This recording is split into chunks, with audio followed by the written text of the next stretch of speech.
Hari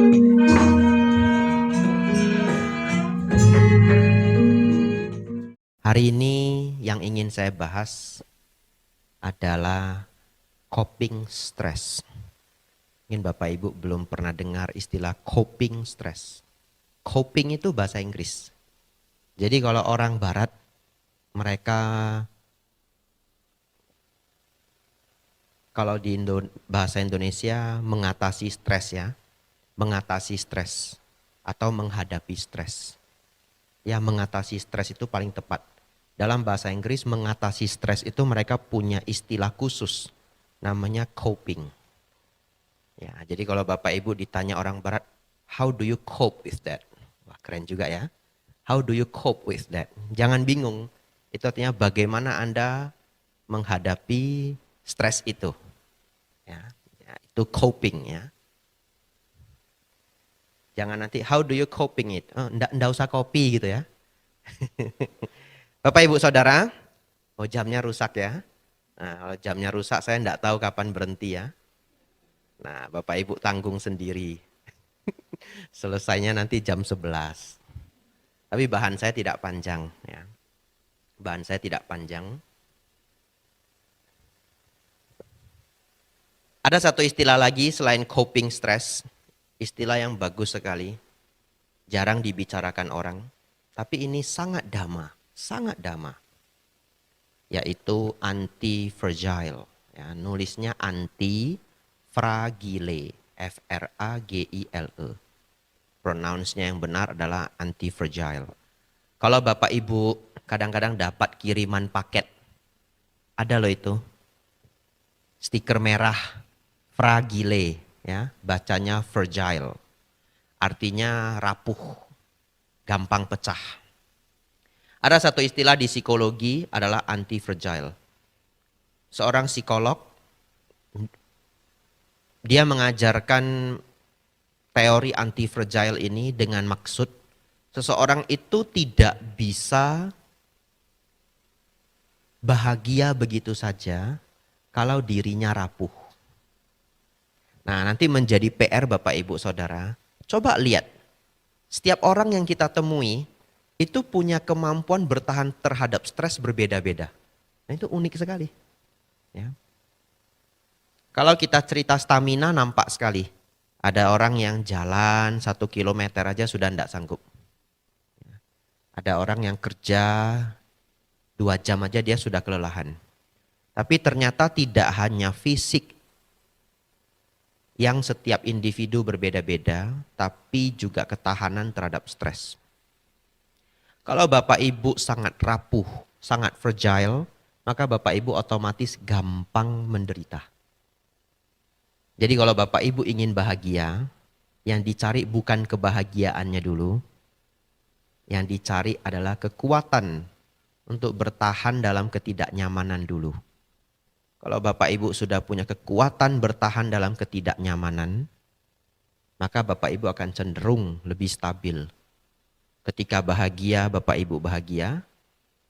Ketika menderita, Bapak Ibu tidak terlalu menderita. Itu sebabnya dalam ajaran Dhamma, Sang Buddha mengatakan bahwa semua ajaran para Buddha adalah mengenai duka dan lenyapnya duka. Kalau kita bahasa modern kan, beliau ingin kita bisa mengatasi penderitaan dulu. Bapak Ibu Saudara, judul saya hari ini adalah coping stress. Kita akan belajar 4 hal. Sebenarnya 3 ya. 1 topik tambahan. Dan hari ini saya akan menjelaskan basic meditasi. Yang sudah pernah ikut bagus. Hari ini refreshing. Yang belum pernah ikut, saya menyarankan Bapak Ibu dengar dengan sepenuh hati. Barangkali 1 kali sesi Dhamma kelas ini, Bapak Ibu punya pegangan cara meditasi yang benar seumur hidup. Ya, jadi Bapak Ibu kalau tidak banyak waktu, tidak bisa ikut teman retreat ke Jakarta, retreat ke Bali dan sebagainya. Ada orang retreat sampai luar negeri. Dengarkanlah baik-baik uraian kita malam hari ini. Bapak Ibu bisa gunakan seumur hidup. Oleh karena itu, hari ini dhamma kelas saya sesungguhnya cukup serius karena topiknya bermanfaat. Bapak Ibu Saudara, baik, kita akan belajar bagaimana coping stres dalam Buddhisme. Bagaimana umat Buddha melawan stres. Unik sekali. Ya, nanti setelah saya cerita Bapak Ibu akan jadi sadar. Yang paling sederhana, kalau Bapak Ibu mengalami penderitaan, yang paling sederhana itu adalah mengatakan karma buruk berbuah, betul? Sering ya mungkin ya, apapun yang terjadi ya, Bapak Ibu naik kendaraan, nabrak batu. Nabrak batu mau salahin siapa coba? Betul ya? Kalau nabrak orang pulang ke rumah masih bisa nyalain orang. Ini nabrak batu, mau disalahin siapa? Nah, kalau nabraknya orang pulang itu kenapa itu motornya, mobilnya kok lecet? Saya ditabrak sama orang gila gitu ya.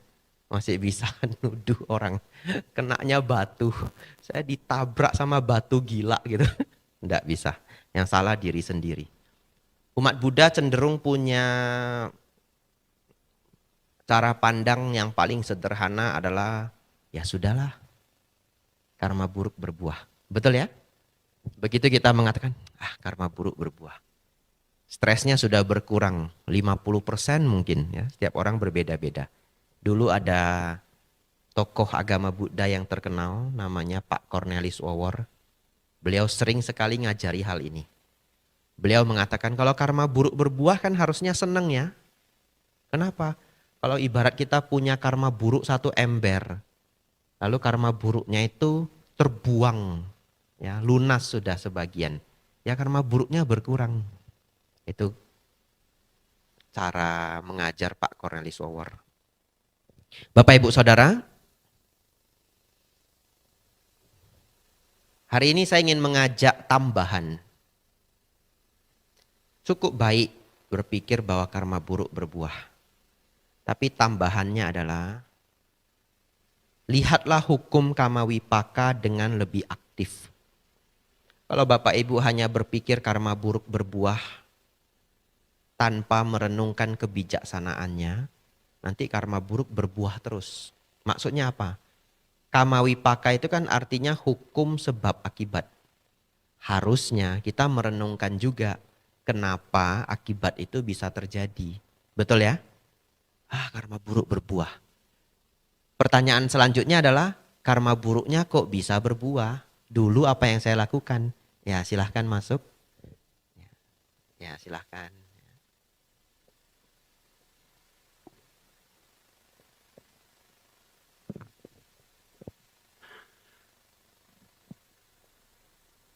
Biasa dhamma kelas di Solo pulang dapat makanan ya. Cuma saya yang nggak dibagi biasanya. Hari ini makanannya apa? Bubur kacang hijau. Ya, nanti pulang makan bubur kacang hijau ya. Tapi selama dhamma kelas jangan diingat dulu ya. Silahkan Bu. Ya.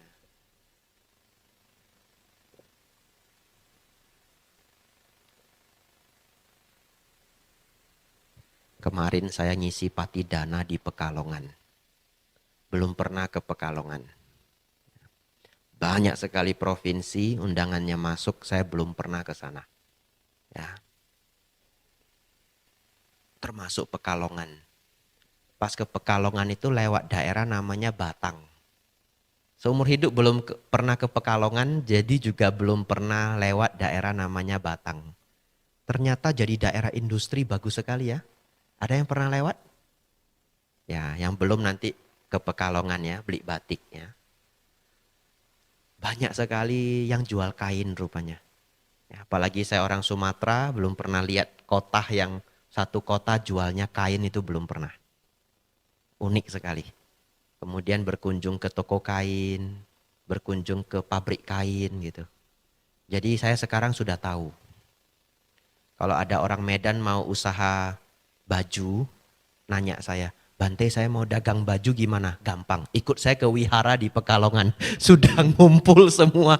Ini yang jual bahan, ibu ini yang jual baju, ibu ini yang punya kain. Sudah lengkap semua ngumpul di wihara ya.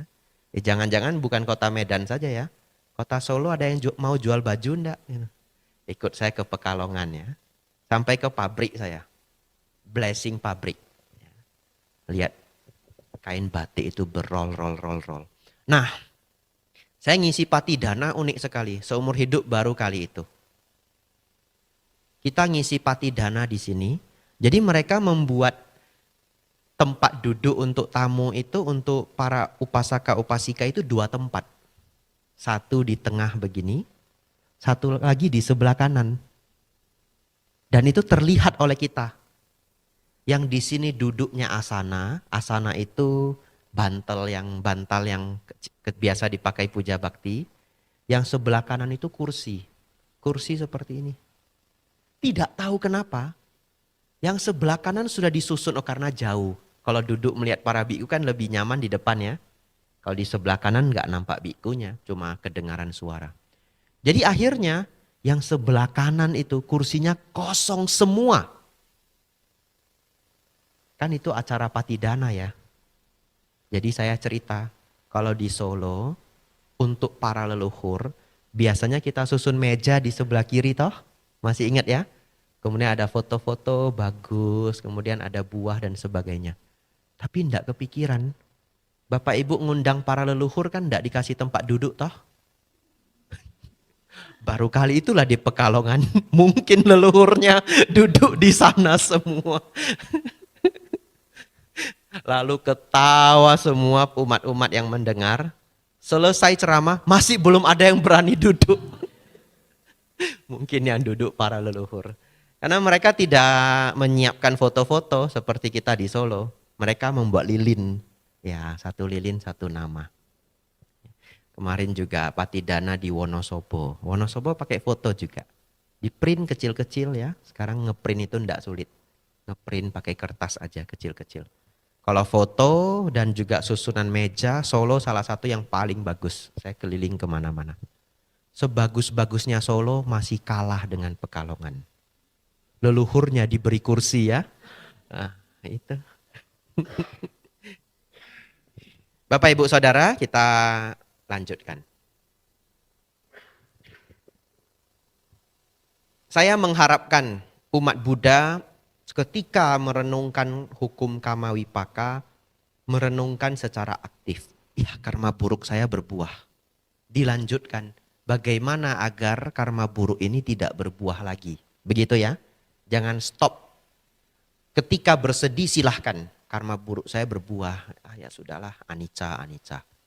Tapi ketika sudah dingin, stres sudah berkurang, direnungkan kembali. Bagaimana agar karma buruk, apa sebab dari karma buruk tersebut? Itu ya, apa sebab dari karma buruk tersebut?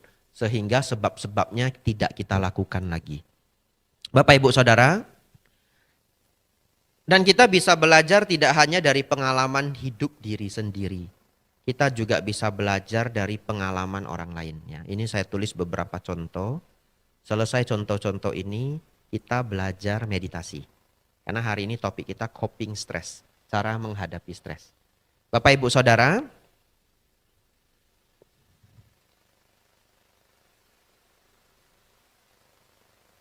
karena saya lahir di kota Medan, kriminalnya tinggi. Kriminalnya benar-benar tinggi. Ya. Akhir-akhir ini sampai keluarga saya, telepon saya cerita, malam-malam ini tidak berani sering keluar rumah. Banyak begal. Ya, saya diceritakan begitu. Bapak Ibu Saudara, saya ingin cerita beberapa pengalaman yang bisa kita petik. Kalau orang-orang yang mengalami ini, kita sebagai orang yang melihat, kita belajar dari pengalaman apa yang kita lihat, lalu kita jadikan pelajaran. Di sini salah satu bentuk dari memahami hukum sebab akibat secara aktif. Ketika saya ke India 5 tahun yang lalu, saya diberitahu oleh tour guide, kami melewati perbatasan. dari India ke Nepal. Karena Sang Buddha lahir di Lumbini. Lumbini itu Nepal. Kalau dulu mungkin daerahnya tidak ada hukum garis negara, perbatasan negara. Dulu semua tempat India dan Nepal itu disebut Jambudipa. Walaupun setiap tempat dikuasai oleh raja-raja yang berbeda. Bapak Ibu Saudara, dari India ke Nepal, kami harus melewati satu jalan, satu daerah yang katanya tidak dimiliki oleh India, juga tidak dimiliki oleh Nepal. Jadi ini adalah satu jalan perbatasan yang tidak dimiliki kedua negara. Tapi anehnya banyak yang jualan. Mungkin bagi orang sana tempat itu aman. Ya. Lalu ketika tour guide ini memberitahu kita, tolong jangan ada satupun yang turun. Biar yang turun cuma tour guide-nya saja, ngurusi imigrasi kita. Karena kita mau nyebrang ke negara lain. Lalu dia cerita, dulu ada satu bus dari Taiwan yang juga sudah diperingatkan tolong jangan turun. Jangan ada satu orang pun yang turun. 7 orang wanita turun untuk belanja. Padahal sudah diberitahu jangan turun. Bapak Ibu tahu apa yang terjadi? 7-7-nya hilang. Tidak kembali. Sampai mungkin hari ini. Karena saya tidak ngikutin berita sudah lama sekali. Diceritakan oleh tour guide kami. Nah, belajar dari hal itu, nanti Bapak Ibu sebagian ada yang berangkat ke India. Ya, dari Wihara Dharma Sundara. Kalau diberitahu daerah ini jangan turun, tolong jangan turun ya. Tolong jangan turun. Inilah memahami hukum sebab akibat secara aktif. Ya. 7 orang itu hilang sebabnya apa? Sebabnya adalah tidak mendengarkan instruksi dengan baik. Diminta jangan turun, kenapa turun? Kita sebegitu mendapatkan instruksi, kita renungkan ya, instruksi itu berguna, kita lakukan. Bapak Ibu Saudara,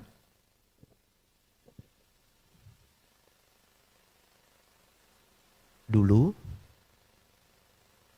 ketika sebelum menjadi biku, saya punya seorang guru gitar. Tapi guru gitar saya ini ada satu jari dia yang sudah sulit menekan tuts ya. Menekan string jaring, itu string dari gitar. Lalu saya tanya, kenapa satu jari itu kesulitan? Ternyata dulu dia pernah main di mall, ya, waktu mungkin umur 28, 29 mungkin. Main di mall, lalu tiba-tiba ditodong sama orang. Dia pikir kawan. Ya, dia pikir kawan. Jadi begitu ditodong dari belakang, serahin dompetnya, dia pikir kawan. Lalu dia mau nepuk seperti, enggak usah bercanda begitu ya.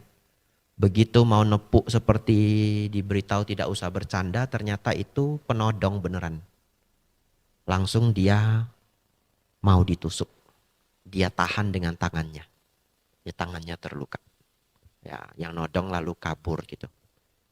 Belajar dari cerita ini Bapak Ibu Saudara, kalau Bapak Ibu ke tempat yang asing, ya, kalau terlalu sepi ya hati-hati. Dan kalau tiba-tiba ada yang nodong, jangan berpikir itu teman. Bapak Ibu Saudara,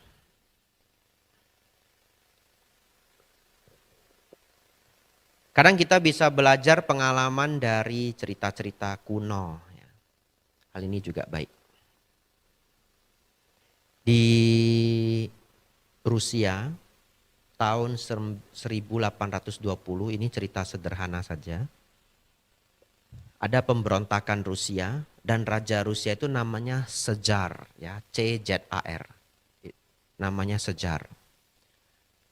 Lalu uniknya ada seorang pemberontak yang dihukum gantung. Semua pemberontak yang tertangkap dihukum gantung. Tapi ada satu yang talinya putus. Ketika dia mau digantung itu talinya putus. Tahu tidak? Kan dia pemberontak ya. Jadi dia mau melawan Cezar. Begitu talinya putus, dia ngomong begini. Bagaimana memimpin kerajaan? Mau gantung orang aja gagal gitu ya. Ya Bapak Ibu ikuti cerita ini. Bagaimana memimpin kerajaan? Mau menggantung orang saja gagal. Bapak Ibu tahu enggak, orang ini mengalami kerugian yang luar biasa. Karena ternyata di Rusia, kalau orang dihukum gantung dan talinya putus, itu dianggap the act of God, perlakuan Tuhan. Yang artinya Tuhan membatalkan hukum mati dia. Betul ya? Berarti harusnya dia bebas ya? Tapi mulutnya gatal. Dia ngomong, bagaimana mimpin kerajaan? Mau gantung orang aja gagal gitu. Dia digantung sekali lagi. Ya. Ini pengalaman Bapak Ibu, kita belajar dari pengalaman orang ya. Masih bagian dari coping stress. Jadi menggunakan nasihat-nasihat yang kita kumpulkan dari orang lain agar kita tidak banyak menderita. Apa hikmah dari cerita orang yang mau digantung orang sejar ini? Jangan berbicara terlalu cepat. Ya, saya sendiri juga sering mengalami ini. Jadi ini juga latihan yang harus saya lakukan, bukan hanya Bapak Ibu. Kalau Bapak Ibu ditawari sesuatu, diajak sesuatu, jangan menjawab terlalu cepat. Enggak usah. Gitu. Nanti setelah lewat, padahal saya perlu ya. Tapi sudah jawab enggak usah gimana coba? Betul ya? Yang Anda menjawab terlalu cepat. Jadi Bapak Ibu Saudara,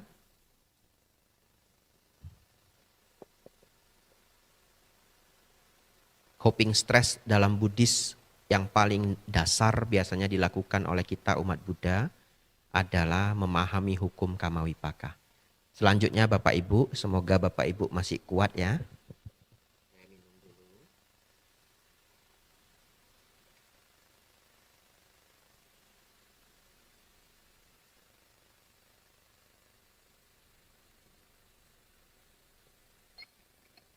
Ini jam berapa sekarang?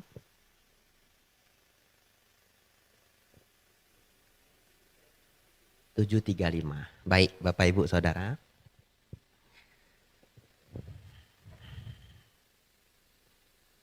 Saya ingin mengajak Bapak Ibu untuk bermeditasi bersama. Bapak Ibu dengarkan instruksi ini dengan sangat baik. Ya. Yang mana kalau Bapak Ibu tidak pernah ikut retreat atau selama ini bingung ya meditasi itu ngapain, meditasi itu sebenarnya untuk apa dan sebagainya. Bapak Ibu berjuang untuk berkonsentrasi, saya akan memberikan penjelasan anapanasati yang lengkap, meditasi nafas. Setelah itu nanti kita meditasi bersama 15 menit. Setelah itu Bapak Ibu akan punya pegangan, oh meditasi seperti ini. Meditasi adalah salah satu latihan agar Bapak Ibu punya kemampuan anti-fragile, tidak rapuh. Nanti kita belajar bagaimana menggunakannya. Tapi latihannya harus dilakukan harian. Bapak Ibu Saudara, saya ingin mengajak semua yang hadir konsentrasi. Dalam batin kita ada dua hal. Saya selalu memulai dari ini. Jadi kalau yang sering ikut kelas meditasi mungkin sudah dengar lebih dari 3 kali. Ya. Tapi baik, semakin banyak dengar semakin menghafal. Bapak Ibu Saudara, dalam batin kita ada dua hal. Yang pertama, saya sebut suara hati. Bapak Ibu pernah ngobrol dengan diri sendiri, pernah? Pernah ya? Lalu batin kita ini seperti ada speakernya. Ya, seperti ada suaranya. Ada orang yang berpikir, dia harus berpikir sambil ngomong dengan diri sendiri. Sampai-sampai kalau kelupaan dia jadi ngomong sendiri, betul? Ya, jadi ngomong sendiri. Nah, Bapak Ibu Saudara, kita ngobrol dengan diri kita sendiri. Saya sebut ini suara hati. Suara hati ini tidak bisa kita kontrol sepenuhnya. Yang kedua adalah gambaran pikiran. Gambaran pikiran adalah apa gambar yang muncul dalam pikiran kita. Gambaran pikiran ini juga tidak bisa 100% kita kontrol. Keduanya ini, suara hati dan gambar pikiran ini mengalir seperti halnya air sungai. Mengalir tidak berhenti. Bapak Ibu Saudara, Ketika Bapak Ibu marah, umumnya yang mengompori Anda adalah diri Anda sendiri. Ya. Kenapa? Kita harus mempelajari suara hati ini dan gambar pikiran ini. Karena kita sedang belajar agar batin kita meningkat. Batin kita menjadi lebih unggul. Pertanyaan saya, kalau Bapak Ibu batinnya ribut, bisakah dianggap orang yang batinnya ribut itu batinnya berkualitas? Tidak. Bahkan mau tidur aja sulit, betul? Ya, Bapak Ibu pernah punya masalah, kemudian mau tidur enggak bisa tidur. Ini batin ribut terus. Lalu apa yang Bapak Ibu lakukan? Gimana ya batin ini supaya jangan ribut ya? Atau istilahnya mungkin berbeda. Gimana ini biar pikiran saya tenang, betul? Tapi dia tidak mau tenang, dia ribut terus, ribut terus, ribut terus. Ya. Oleh karena itu Bapak Ibu, pikiran yang ribut itu menyebabkan kita stres. Oleh karena itu latihan ini adalah untuk menenangkan pikiran yang ribut. Kalau pikiran saya tidak ribut Bante, maka Bapak Ibu akan masuk ke ketenangan yang lebih tinggi. Ngerti maksudnya ya? Kalau Bapak Ibu sedang ribut, kita bawa menjadi normal.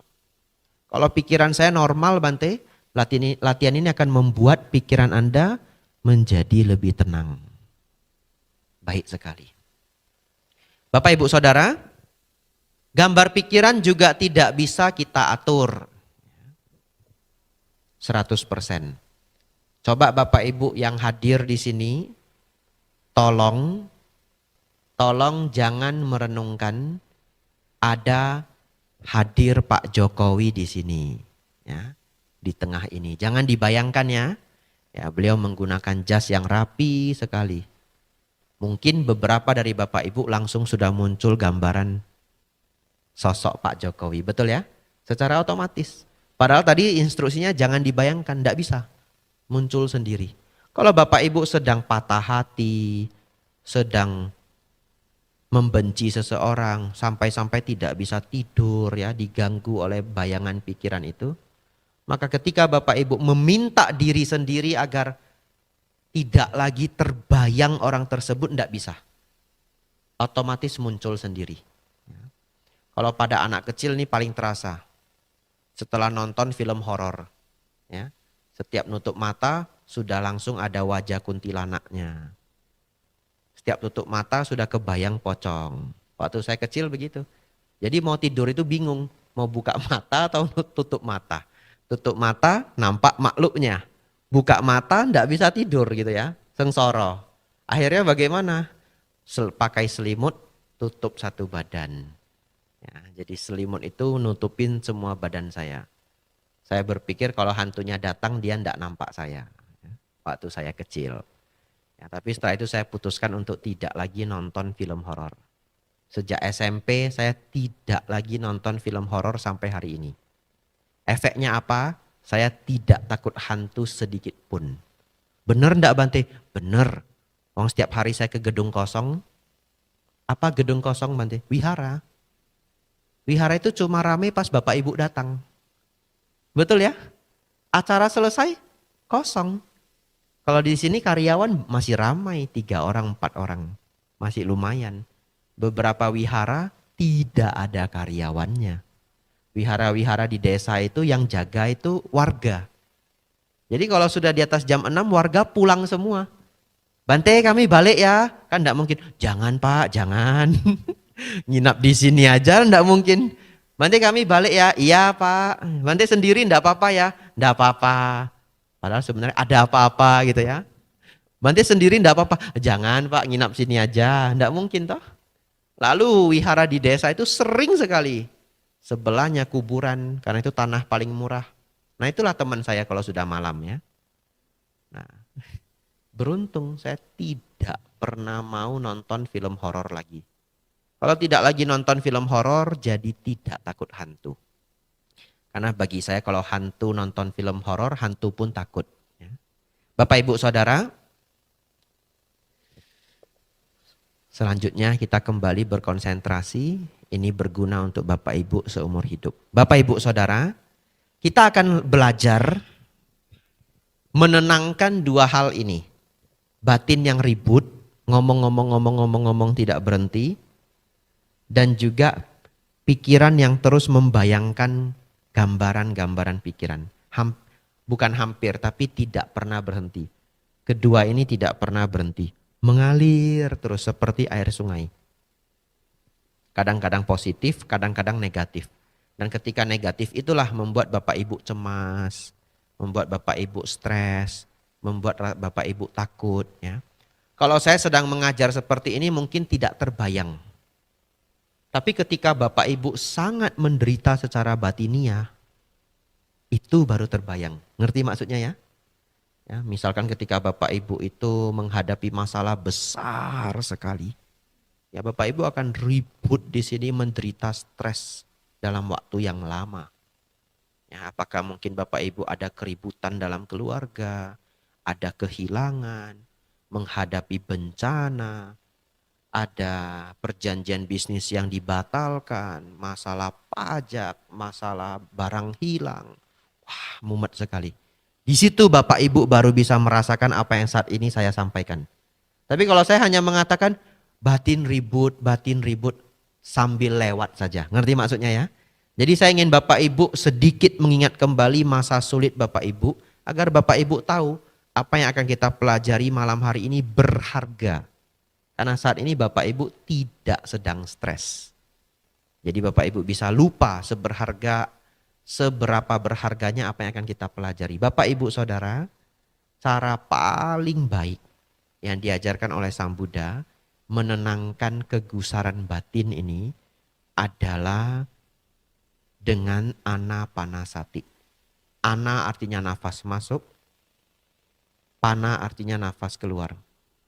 Satik artinya perhatian. Ya, memperhatikan nafas masuk dan memperhatikan nafas keluar. Nanti kita akan praktekkan bersama sambil duduk di kursi. Dan nanti pulang di rumah, Bapak Ibu bisa praktekkan sambil duduk di kursi, enggak apa-apa. Ada beberapa detail ya yang sangat berharga untuk Bapak Ibu ketahui. Yang pertama, apalagi untuk Bapak Ibu yang sudah sering meditasi atau ikut pelajaran meditasi. Ini secret sauce. Ya, secret sauce itu artinya saus rahasia. Itu istilah idiom bahasa Inggris yang artinya ini sedikit hal yang sangat penting, secret sauce. Bapak Ibu Saudara, di luar sana para guru meditasi sewajarnya mengajarkan kita berfokus pada nafas masuk, nafas keluar. Nafas masuk, nafas keluar. Dan umumnya pikiran akan mengembara, betul? Ya. Kalau ketika pikiran mengembara, Bapak Ibu tidak sedang fokus pada nafas. Tapi ketika Bapak Ibu fokus pada nafas, pikiran tidak mengembara. Lalu pertanyaannya, apakah ketika Bapak Ibu bermeditasi, nafas masuk, nafas keluar, pikiran sering mengembara atau jarang? Umumnya sering. Umumnya sering. Sampai-sampai ada beberapa orang yang berpikir, Bante, saya tidak bisa meditasi. Kenapa? Pikiran saya mengembara terus. Hari ini saya beritahu Bapak Ibu, semua pemula pikirannya mengembara. Semua pemula pikirannya mengembara. Jadi kalau Bapak Ibu ingin agar pikiran tidak mengembara lagi, itu namanya pencapaian jana kedua. Kan tidak mungkin Bapak Ibu baru latihan 2 bulan, Bapak Ibu terus berpikir, Bante, pikiran saya kenapa tidak pernah tenang. Itu sama dengan pertanyaannya adalah, Bante, kenapa saya belum capai jana kedua? Betul ya? Karena pikiran yang tidak lagi mengembara sama sekali adalah pencapaian jana kedua. Kalau Bapak Ibu tidak paham maksud itu biar aja, tidak perlu dihafal. Bapak Ibu Saudara, yang paling penting adalah yang akan saya sampaikan setelah ini. Ketika Bapak Ibu memperhatikan nafas masuk, nafas keluar,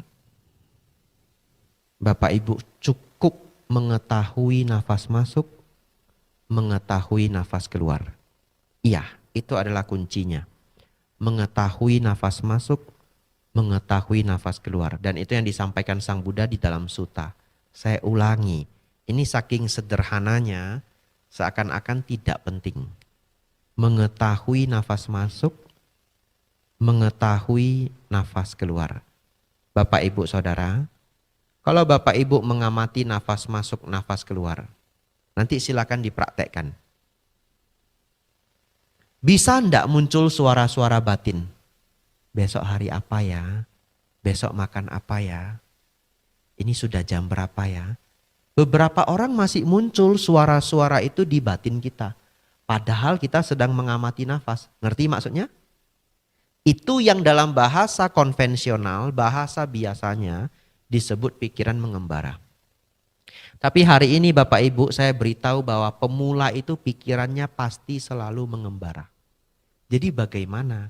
Caranya adalah biar saja walaupun ada suara batin yang terjadi di dalam background. Biar saja. Selama Bapak Ibu masih mengetahui nafas masuk, mengetahui nafas keluar, maka meditasi masih berjalan. Ya. Mengetahui nafas masuk, mengetahui nafas keluar. Ada suara batin yang muncul, dibiarkan saja.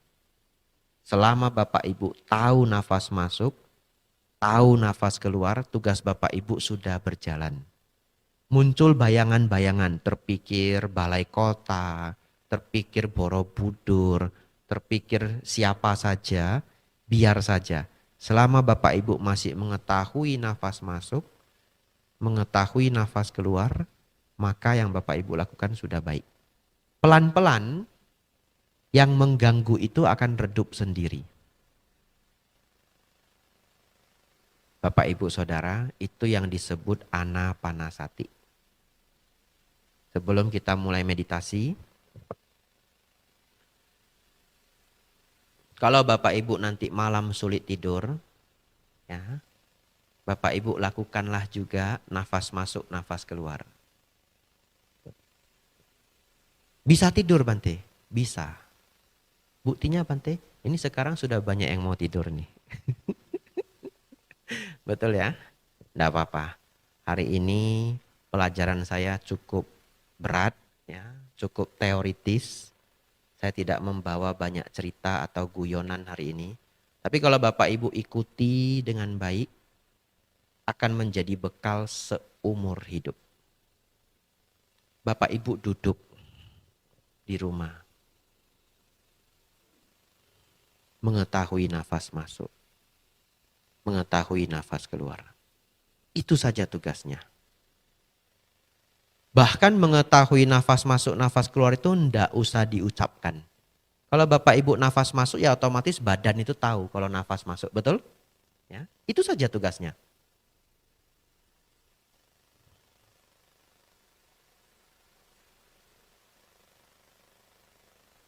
Bapak Ibu latih setiap hari. Setelah 1-2 bulan, Bapak Ibu akan merasakan ketenangan yang luar biasa. Ya.